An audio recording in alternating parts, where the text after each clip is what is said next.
Assalamualaikum warahmatullahi wabarakatuh. Perkenalkan, nama saya Bunga Melati dari Prodi Manajemen Pendidikan Islam semester 1. Baiklah, di sini saya akan membahas 5 poin penting. Yang pertama, ulumul Quran. Yang kedua, nuzulul Quran. Yang ketiga, asbabun nuzul. Yang keempat, makiyah dan madaniyah. Dan yang terakhir, nasikh dan mansuh. Baiklah, yang pertama, ulumul Quran. Ulum yaitu bentuk jama dari ilm atau bentuk masdar dari alima ya'lamu yang artinya mengetahui. Sedangkan Al-Quran adalah kalam Allah yang diturunkan kepada Nabi Muhammad melalui malaikat Jibril yang mengandung mukjizat, nilai ibadah, diturunkan secara mutawatir, diawali oleh surah Al-Fatihah dan diakhiri oleh surah An-Nas. Adapun secara bahasa, ulumul Quran yaitu ilmu yang berkaitan dengan Al-Quran. Menurut Abu Syahbah, ulumul Quran adalah ilmu yang mencakup atau berkaitan dengan Al-Quran, baik dari proses turunnya, cara penulisannya, cara membacanya, tafsirnya, dan nasikh dan mansukhnya. Materi yang kedua yaitu nuzulul Quran. Nuzulul Quran secara umum yaitu peristiwa yang berhubungan dengan turunnya Al-Quran dari Allah melalui malaikat Jibril kepada Nabi Muhammad. Adapun menurut Abu Zalal dalam bukunya Ulumul Quran menyebutkan bahwa ada 3 tahapan turunnya Al-Quran. Yang pertama, at-tanazulul awal, turunnya Al-Quran ditempatkan di Lauhul Mahfuz. Yang kedua, at-tanazulul tsani, dari Lauhul Mahfuz ke Baitul Izzah, langitnya dunia. Dan yang ketiga yaitu at-tanazulus salis, dari Baitul Izzah kepada Nabi Muhammad melalui malaikat Jibril ataupun secara langsung ke dalam sanubari Nabi Muhammad SAW. Adapun hikmah yang bisa kita ambil dari memahami Al-Quran diturunkan secara berangsur yaitu yang pertama, mudah dipahami dan dihafalkan. Yang kedua, meyakini bahwa benar-benar turunnya dari Allah Subhanahu wa Ta'ala. Dan yang terakhir yaitu menjadi pedoman bagi umat manusia dalam kehidupan sehari-hari. Materi yang ketiga yaitu asbabun nuzul. Secara umum pengertian asbabun nuzul yaitu sebab-sebab turunnya ayat Al-Quran ataupun surah Al-Quran yang diturunkan untuk memperbaiki akidah, akhlak, ibadah, pergaulan manusia yang menyimpang dan yang lainnya. Adapun peristiwa-peristiwa yang melatar belakangi turunnya Al-Quran yaitu konflik sosial, permasalahan besar, pertanyaan-pertanyaan yang diajukan kepada Nabi Muhammad, baik yang sudah terjadi, sedang terjadi, ataupun akan terjadi, dan masih banyak peristiwa-peristiwa yang melatar belakangi turunnya Al-Quran. Materi yang keempat yaitu makiyah dan madaniyah. Pemaknaan ini diambil dari 2 kota besar yaitu kota Mekah dan kota Madinah. Adapun secara umum makiyah yaitu surah yang diturunkan sebelum Rasulullah SAW hijrah ke kota Madinah. Adapun surah Madaniyah yaitu surah yang turun setelah Rasulullah SAW melakukan hijrah ke kota Madinah. Ada 3 peninjauan pemaknaan surah Makiyah dan Madaniyah. Yang pertama dilihat dari segi waktu, yang kedua dilihat dari segi tempat, dan yang ketiga dilihat dari segi khitab. Yang pertama dari segi waktu, yaitu dilihat ketika Rasulullah SAW sebelum melakukan hijrah dan setelah melakukan hijrah ke kota Madinah. Ketika surah tersebut turun sebelum Rasulullah SAW melakukan hijrah, maka dinamakan surah Makiyah. Ketika surah tersebut turun setelah Rasulullah SAW melakukan hijrah, maka dinamakan surah Madaniyah. Yang kedua dari segi tempat, ketika surah tersebut turun di kota Mekah ataupun sekitarnya, maka dinamakan surah Makiyah. Sedangkan ketika surah tersebut turun di kota Madinah sekitarnya, maka dinamakan surah Madaniyah. Dan yang terakhir dari khitab, yaitu ditujukan kepada siapa surah tersebut. Ketika ditujukan kepada penduduk Mekah, maka surah tersebut dinamakan surah Makiyah. Sedangkan ketika surah tersebut turun kepada penduduk Madinah ataupun ditujukan untuk penduduk Madinah, maka surah tersebut dinamakan surah Madaniyah. Dari 3 pendapat tadi, maka yang paling masyhur menurut ulama yaitu dilihat dari segi waktu, yaitu dilihat dari sebelum Rasulullah SAW melakukan hijrah ataukah setelah Rasulullah SAW melakukan hijrah ke Madinah?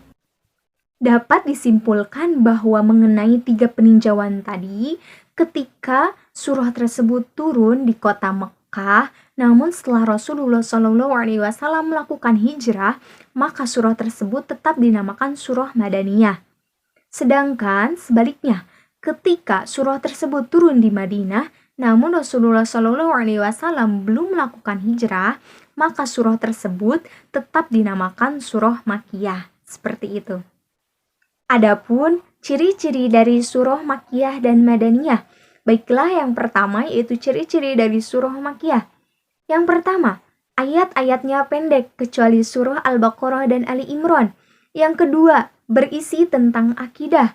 Yang ketiga, diawali dengan Ya ayyuhan nas.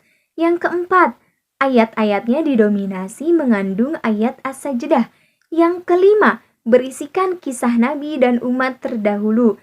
Dan masih banyak ciri-ciri dari surah Makkiyah. Yang kedua, yaitu ciri-ciri dari surah Madaniyah. Ada banyak ciri-ciri mengenai surah Madaniyah. Salah satunya yang pertama yaitu ayat-ayatnya panjang. Yang kedua, diawali dengan Ya ayyuhalladzina amanu. Adapun ketentuan-ketentuan lain yang tidak diawali dengan Ya ayyuhalladzina amanu. Surah Madaniyah berisikan tentang hukum-hukum, muamalah, sosial, dan yang lainnya. Dapat disimpulkan dari ciri-ciri surah Makkiyah dan Madaniyah tadi, dari 114 surah, maka 86 surahnya termasuk dalam surah Makkiyah, dan sisanya yaitu surah Madaniyah. Adapun hikmah-hikmah yang bisa kita ambil dari mempelajari Makkiyah dan Madaniyah. Yang pertama yaitu sebagai alat bantu untuk menafsirkan Al-Quran. Yang kedua yaitu untuk mengetahui metode yang dilalui oleh Al-Quran untuk ajaran dan dakwah.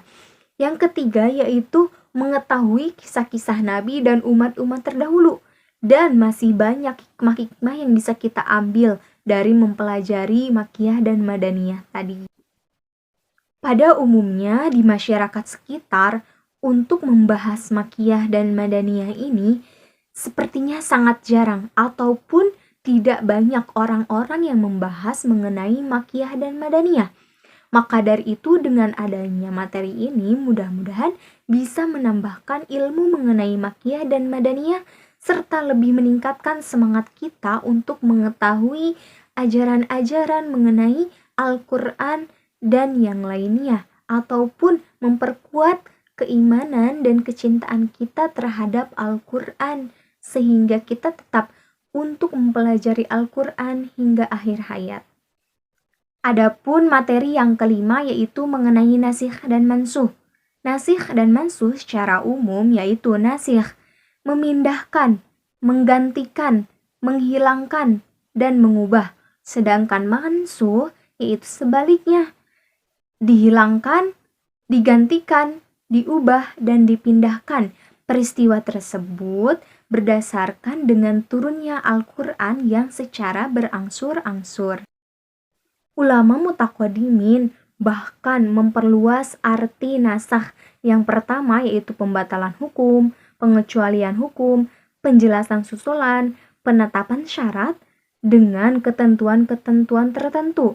Adapun syarat-syarat nasakh yaitu hukum yang dinasahkan atau yang dinamakan mansuh yaitu harus berupa hukum syar'i, baik berupa perintah ataupun larangan.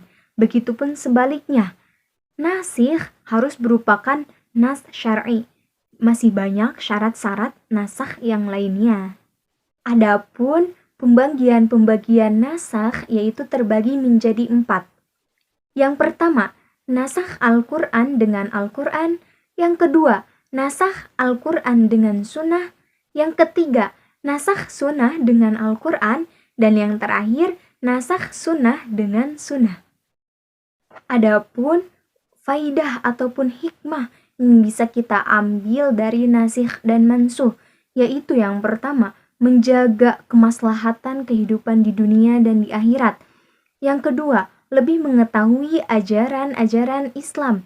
Yang terakhir yaitu menunjukkan bahwa ajaran Rasulullah SAW merupakan ajaran yang paling sempurna dan masih banyak ajaran-ajaran ataupun hikmah yang bisa kita ambil dari mempelajari nasikh dan mansuh ini. Baiklah, dari 5 poin penting yang sudah saya jelaskan mengenai ulumul Quran, nuzulul Quran, asbabun nuzul, makiyah dan madaniyah, dan yang terakhir nasikh dan mansuh, dapat disimpulkan bahwa ulumul Quran adalah ilmu-ilmu yang berkaitan dengan mempelajari Al-Quran, baik cara turunnya, cara membacanya, penulisannya, makiyah dan madaniyahnya, penafsirannya, dan yang lainnya.